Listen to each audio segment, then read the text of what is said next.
Welcome to the Simply Be Found Huddle with Dean and Rob, where we talk about marketing and business. We're the co-founders of simplybefound.com. If this is your first time listening, welcome. If this is your second or third or whatever time listening, and welcome back. We really, truly appreciate it. Today's going to be questions that I'm going to ask to Dean, and Dean's the more non-tech savvy side. So I think a lot of people are really going to appreciate this one, as I think sometimes I go way too tech heavy in there. Now, Dean has no idea what kind of questions I'm going to ask him. So I'm going to totally just kind of roast it and see where this goes. And we do everything uncut and raw. So here we get ready to go. Are you sure you want to dive into the brain of Dean Kaler? Because I don't think linear like you do. You don't do as well on the fly, but I think this will be a good one. I think I've got some good questions for you today. Oh God, I'm ready, Rob. All right. I don't know if I'll be able to answer them all, but I'm ready.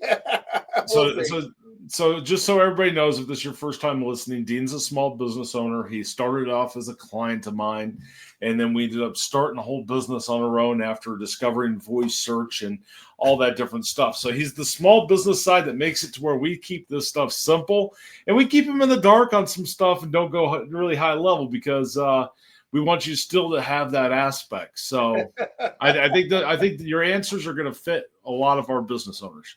So I'm just going to preface a little bit. You were talking to somebody on chat the other day, and they weren't getting it, and said, Dean, you take a shot at it.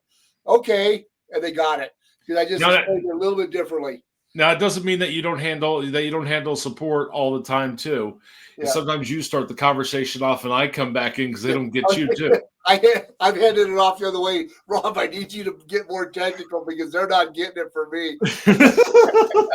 And that's probably one of the coolest things about us and what we in our member base is we've got people who absolutely, we've got a couple members that are way past 80 and using the system.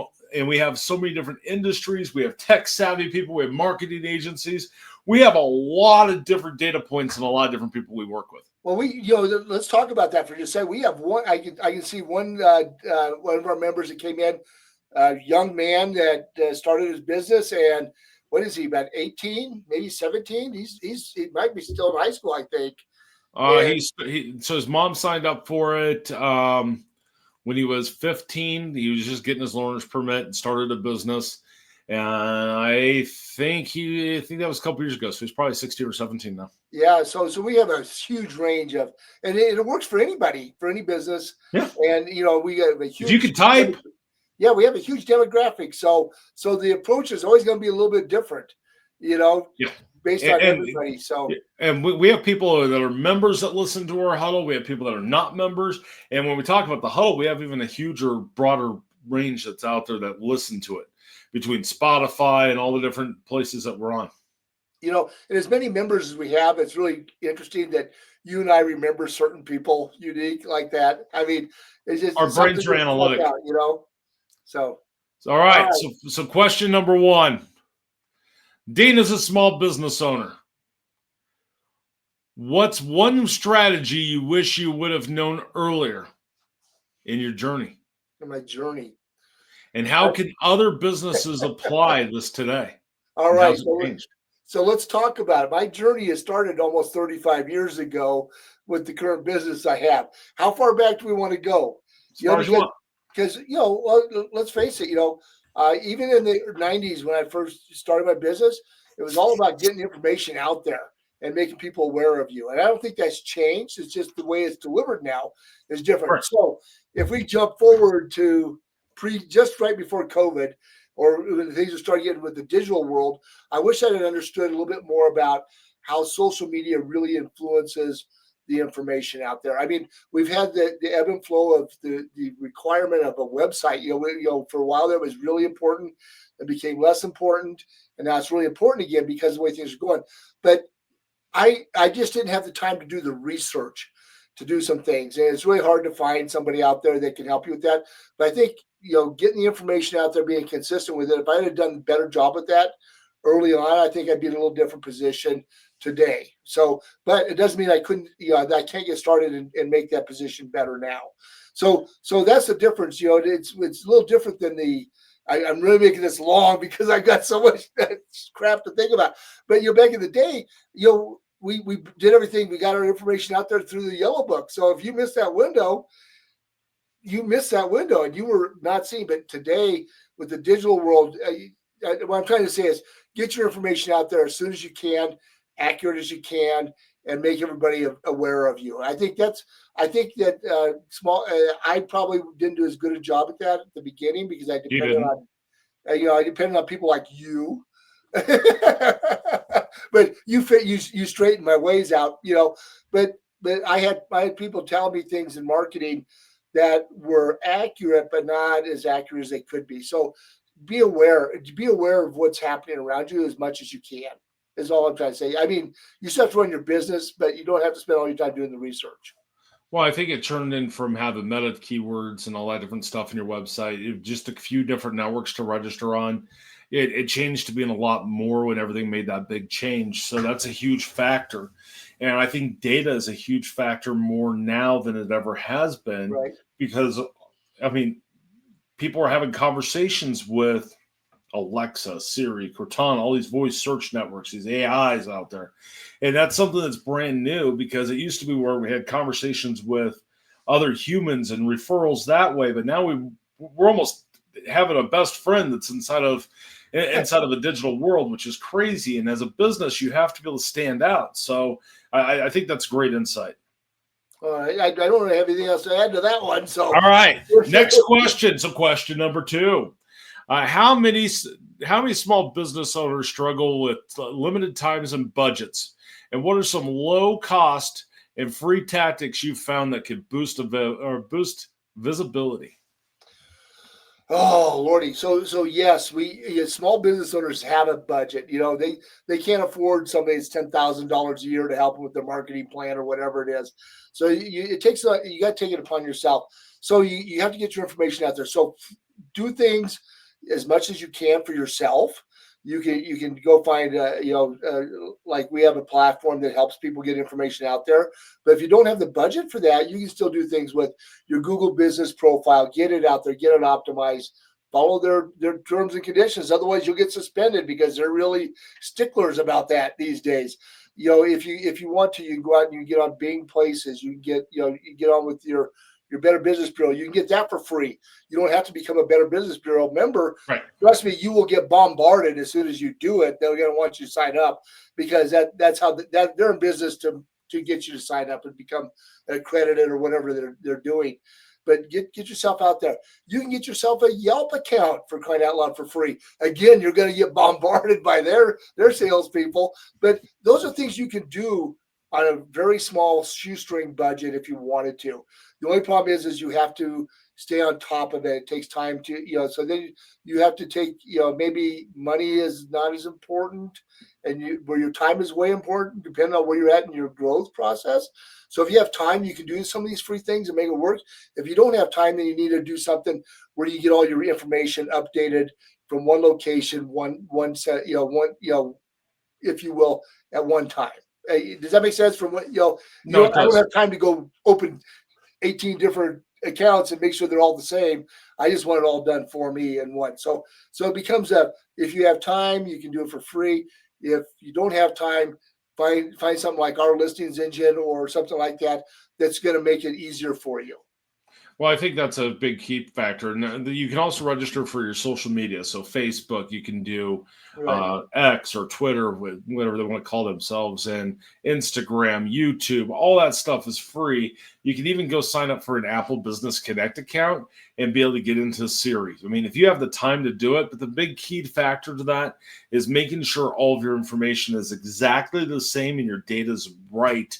So that way, when it does cross checks, you have a good spam score there. And I think that's exactly what our listings engine does is it helps blast you out and makes it to where you enter the information one time and it goes out everywhere and you don't have to worry about it. Right. And you don't have to create accounts or anything like that. Right. And what you were just talking about, accuracy. I have a tendency to write ST period sometimes. If or street, I spell it out sometimes. Sometimes I don't put the period. Those kinds of things will make a difference for you. I mean, I think with AI, it's gonna help be a little bit more intuitive about some of that stuff. But still, when the crawlers are out there and the algorithms, so that's the biggest thing, that it takes time. It does. It takes time. Money, so everybody's in their journey a little differently. So that's my advice. Question number 3 for you. Oh gosh. I told you my brain. I told you that, guys. You've talked about the importance of local SEO on other huddles. Can you explain what local SEO is in simple terms and share quick tips for small businesses on how to rank higher in local search? That sounds like a complicated question to me. It's not. So local SEO is making sure that within your service area or where you like to get your information out, that you're consistent. You want to give clues to your business about that you do this service, this product within certain service areas. Like if you're in a large, like we have people that are like in LA, they have to make sure they get all the information out to all the different all the different places so that it's out there. When I think SEO, I think information that's important to make sure that when a search happens within that area that you're trying to work in, that I'm floundering a little bit. I know how to say it, but I don't know how to say it. And so that's where it gets hard for a small business owner. It does. Because I could spit it off of a whole entire piece of local SEO is your whole entire local ecosystem, right, that makes everything connect and for you to be visible for local customers to find you. Right. And that's about as simple as I could get with it. I know, but the thing is the small business owner doesn't always think in those analogies. They go, okay, so the thing is make sure that your name, address, phone number are accurate and correct. Make sure your hours are published correctly. These are all the things that need to happen to make that search engine optimized to find you. I mean, search engine optimization, it's kind of self-descriptive, but the search engine has to know what the data is, and has to be consistent, and it has to be accurate and to all the different networks as possible.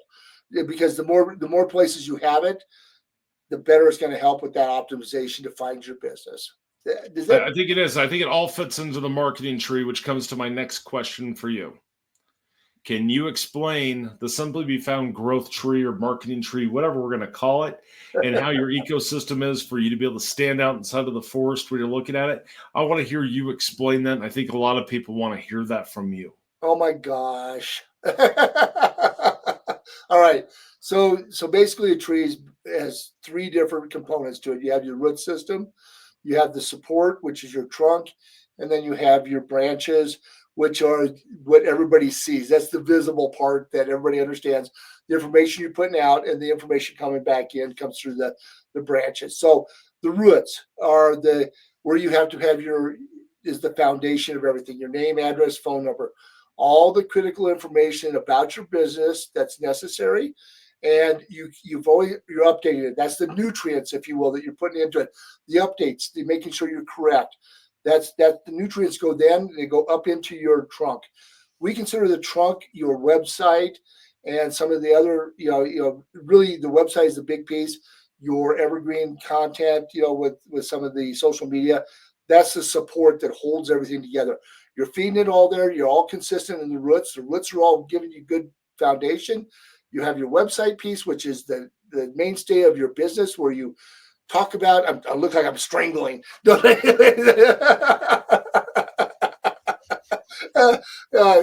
if you're listening to this, you can't see my hands looking like I'm strangling the trunk. But you got to have that website piece. You got to have that information. You have to have your questions and answers on there. Your frequently asked questions, your blogs. If you have city pages, your services. All that information's in there. That's the support of everything. And then it goes up into your branches. So you've got that consistency there. Your branches might be social media, it might be Google business profile, it might be Bing, it may be voice search, all those different things that happen. So all those nutrients are coming up through the trunk and out and being spread out to the world. And then the world comes back the other direction. They see your wonderful leaves because you're in the forest. You're the tallest tree in the forest, or you may be a red tree instead of a green tree. I don't know, but all that stuff has to happen so that people see you, because if they're not seeing your leaves, They don't know to come to you. I mean, that's kind of a different approach than what you talk about. But that's when I visualize that, that's what I think about. But if you don't have a good root structure, which is starts with your name, address, phone number. We talk about that over and over. It starts with that. If you don't have that consistent everywhere, you don't have a good root structure. Your tree's got to fall over. It's not going to be very healthy. I like that. I'm not even going to do my version because I do it on Huddles all the time, so I'm going to stay out of it. Well, I'm going to let your version be right there and be what it is. My next question for you is going to be something you're very passionate about.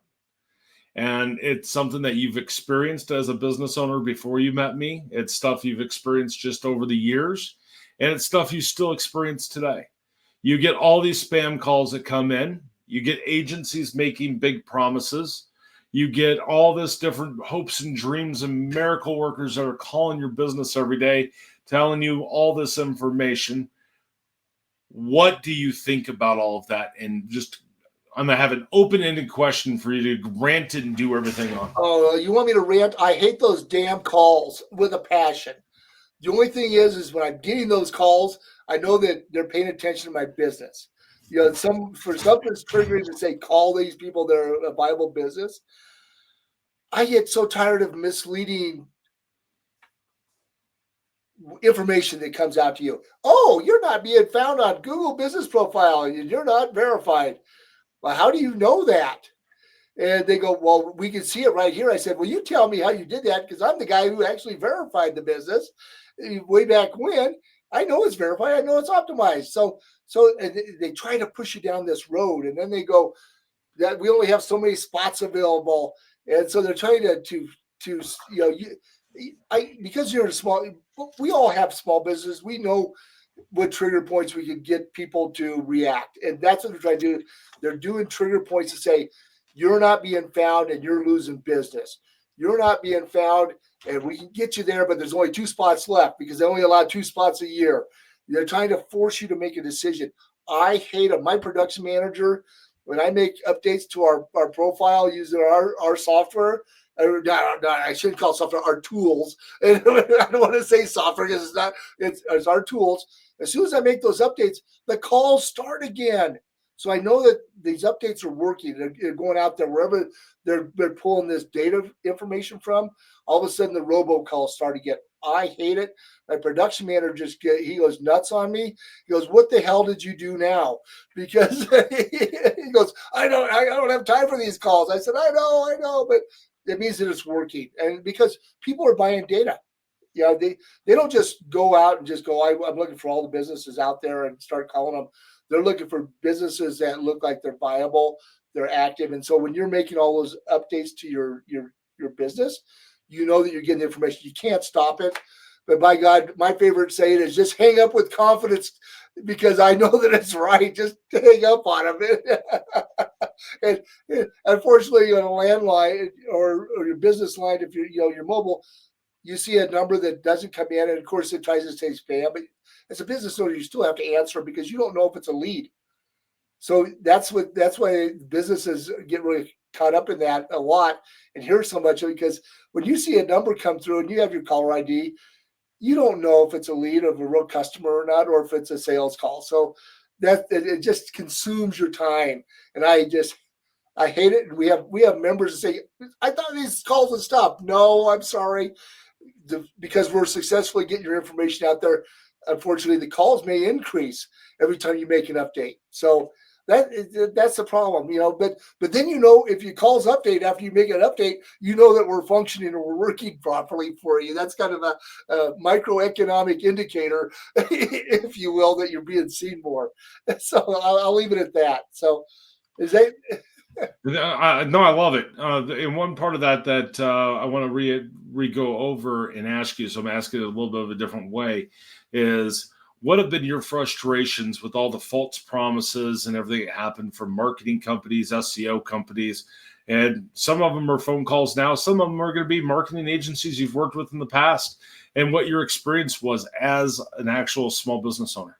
What's really interesting, though, you say that, and yes, I've been misled. I've been with some of the major corporations with my business before I got in with your agency, Rob, and they worked, but they didn't work. They were expensive, and that was my frustration. I mean, they go, oh, we need you to we're going to ask you to give us some content so we can update your information, because they kind of was a done for you kind of thing. They messed it up. They get things wrong. That was a frustration of mine with some of the things that are out there. But you know what's really interesting is some of the smaller marketing companies that I got with that kind of gave me information that is no longer relevant. Those marketing companies aren't out there anymore. So they obviously weren't getting the work done. They're gone. I mean, I went and looked up a couple of them just to see if they were still around. They're gone. I mean, they may still have remnants out there in the net, but if you call their numbers, they're not viable any longer. So it's kind of a crazy aspect. I mean, I know you talked about time, things not being accurate, all that stuff in there. So my final question for you is, what makes Simply Be Found different, and what is kind of what do you think we solve as a company for a small business owner compared to what you've experienced? Like, well, if you were to sell yourself, back in the day and solve your problems, what are we solving? Well, basically what we're solving is, I need to be found in all the search, all the search areas that are happening out there, whether it's voice search, internet searches, Bing, Google, DuckDuckGo. I need to be found in all those areas. My problem is I don't have time to verify that information is being sent to all. We talked about, you can have a Bing account, you can have an Apple account, you can have a Google business profile, you have Yelp. I don't have time to go look for all that stuff. So if I were to look at it now with the time factor I have, what we solve is we get your information to all the different networks to provide accuracy and information that's viable to your business. And with the coaching process that we have, we can say, are my keywords looking right that I have on the descriptions are being sent to the networks, and categories and all those things. Categories get a little bit tough because networks have different category requirements. So some of that stuff seems a little bit, that was a little harder, but your products and services, your business descriptions are so important. And as a business owner, I would tell my story, but I didn't tell my story as well as I could have. And because of what we have and the way we disperse the information as our aggregation process, we have that coaching piece that says, I can help you word some things a little bit because I'm not tied into your business. We get the suggestions from our coaches, and those would have been really helpful in determining some of the description processes and things to say, these are things I could be doing to be better. It doesn't mean that I would agree with everything, because I've seen some people have said, I like it, but this isn't quite right, so they'll change it. But it gets that creative juices going. And business owners have a tendency to get so close to their product and their business that they don't think about some of the other aspects that may be important. And we've seen that, with my business, with other members. They're going, well, I do this, and this, and this. Well, that's great, but can you expand on that a little bit more? And so that's the biggest thing that I wish I'd have had in the earlier days when I was doing some things. Because again, we talked about meta words and all those things. That's kind of a gone thing, but the long tail information is really more important now for getting yourself discovered and found on the different networks. So that's my sales pitch about myself, if you will. All right. Well, I've got one more follow-up question. I know I said that was last question. Oh, so come on. You see how you are? It just is what it is. If you were to describe how to get the most out of the marketing coach in program that we do and the difference between the listings and the social, how would you describe that? And you're going to kill me for that one. I know you are. Well, marketing coaching has got a couple different folds to it, if you will. You can ask for us to review your business information and say, is this the best that we can do? So, there's a couple different ways you can do that. And that's really more of this is what we recommend. That we are true practices, things that you should be doing in your descriptions, possibly you're expanding on your keywords. Again, I'm kind of doing that.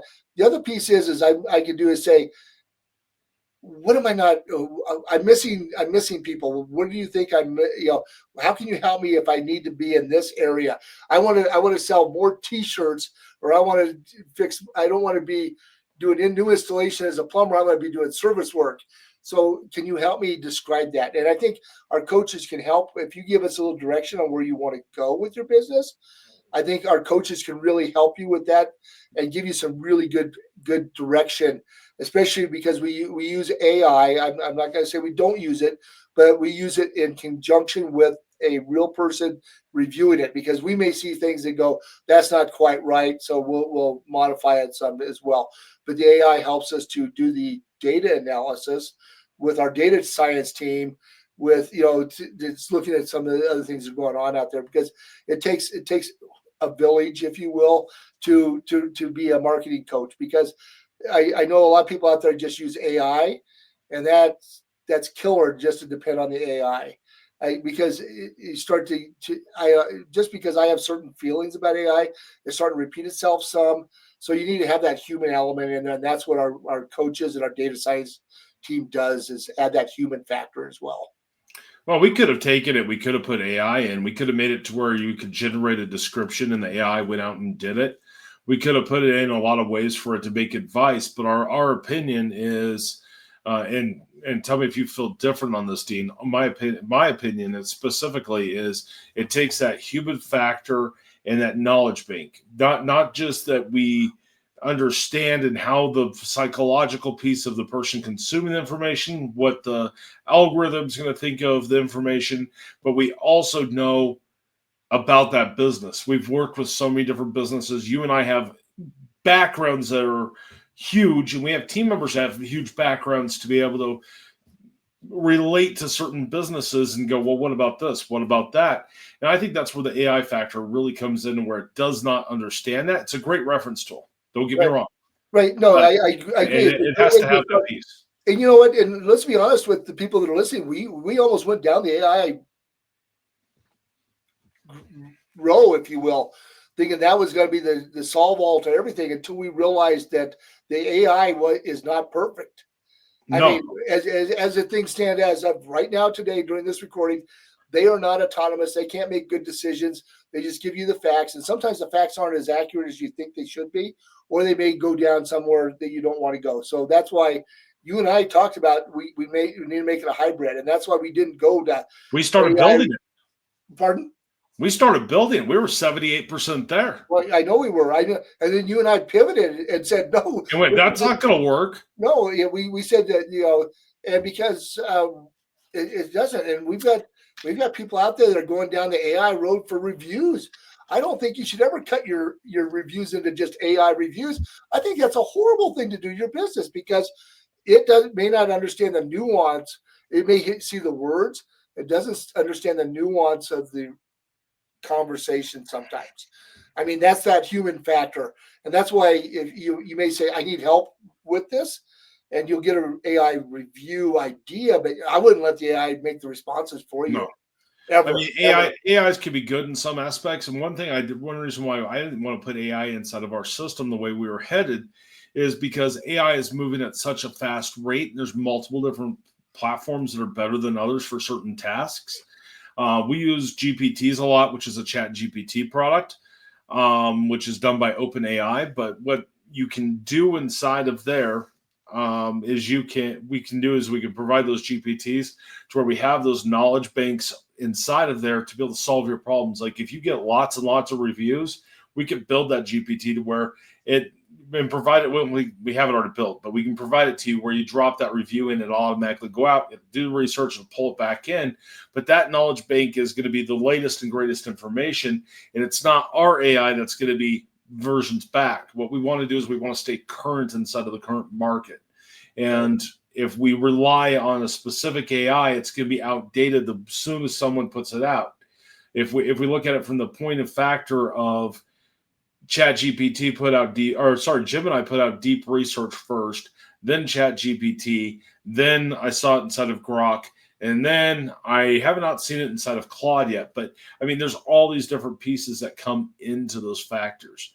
And we have access to ones that, so you don't have to go out and buy all these different programs. We have access to multiple different AIs, yes, exactly. Ones that can help you tell your story better. I mean, there's ones that we use for certain aspects. So when we look at your data, if you go, hey, what would you recommend for this? We can actually run it through those AIs and go, okay, here, this is what we recommend.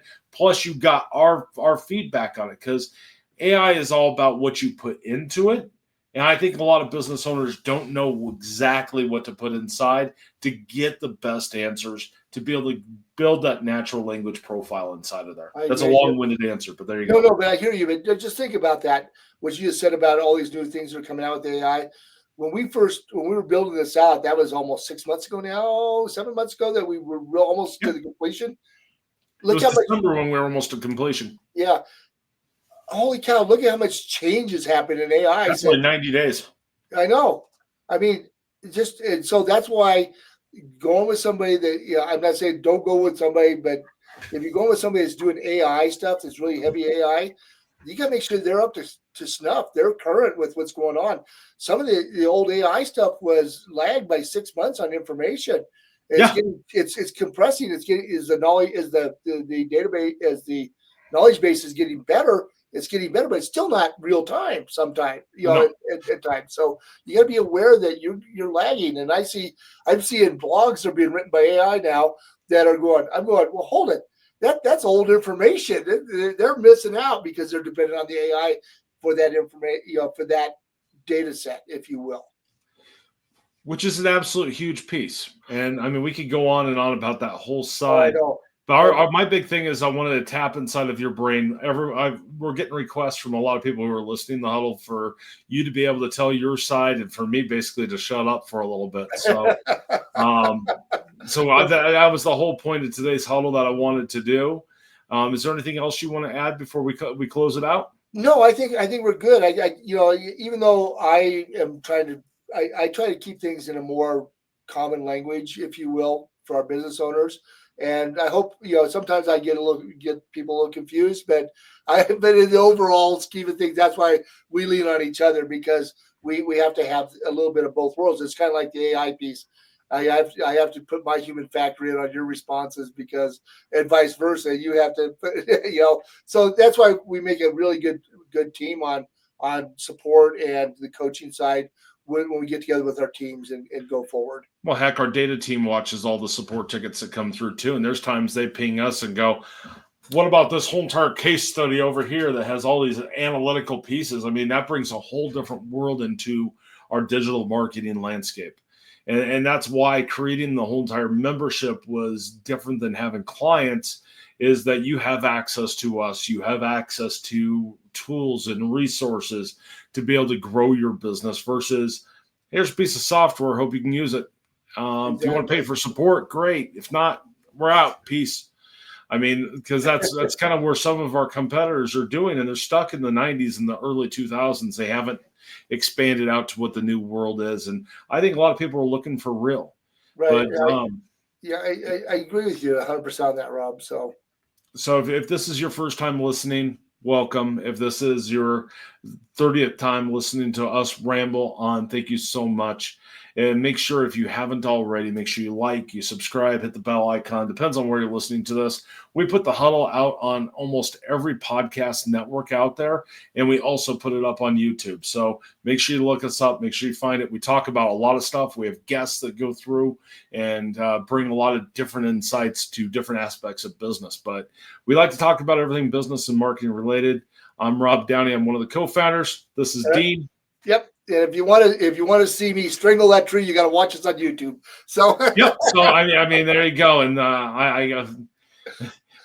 I could take that somewhere else, but then I'd probably have to mark this as X-rated. So yeah, we don't even go there. Get your mind out of the gutter, or out of my gutter, or wherever. Exactly. See, I got you all flustered there.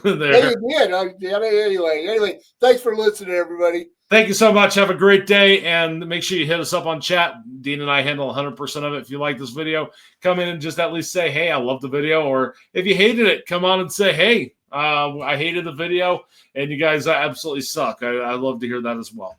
Exactly. All right. Thanks, guys. Bye now.